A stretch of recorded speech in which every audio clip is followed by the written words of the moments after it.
What if you're looking at a property that could be a potential brownfield site? So brownfield sites are former industrial commercial properties that have or may have contaminated soils. So what are these former sites? Potentially former concrete plants, industrial facilities, warehouses that use chemicals. The two main culprits that you'll probably come across in real estate are gas stations and then laundromats.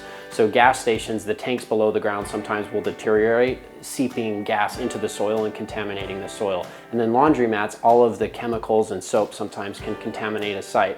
But something to look out for as well, it's not just the site that laundromat or gas station or concrete plant was on, it could be neighboring parcels as well. We were looking at purchasing a property in Elgin right off of Highway 290, and it was right next to a gas station. So I've mentioned this in previous videos, but you always want to conduct a phase one when you're buying any commercial property. Even if you're buying raw land in rural areas, you may want to conduct a phase one as well. You can also look at historical Google Map photos or Google Earth photos, and those go back to 1982, I believe. So you can see if there were any holding tanks or pump jacks or refineries, etc. But at the very least, you want to conduct a phase one. This is going to cost you anywhere from $4,000 to $6,000 and take about 4 to 6 weeks. So what will happen is an engineer, a professional engineer, will conduct that phase one and look at historical records to see if there are potential contaminants in the soil. Now, if they come back and say, hey, we do believe that there are potential contaminants in the soil, you have to move to a phase two. A phase two is going to cost you significantly more and it's going to take more time, but they actually take bore samples of the soil and then send them off to a laboratory to be tested. What happens if those tests come back positive? Well, then you have to go to phase three, which is mitigation and planning.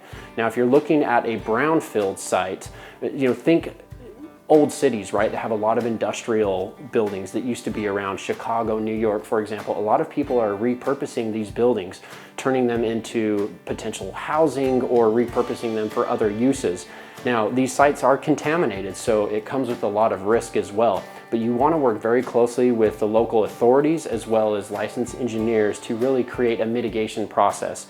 You can plan on this being very costly and timely. A common joke, but it's completely true, is that it usually costs far more than you budget and takes far longer than what you budget. But it can be a great opportunity because, in any investment, thinking like a contrarian sometimes gets you a higher profit. A lot of people will avoid these sites because it does come with a lot of risk.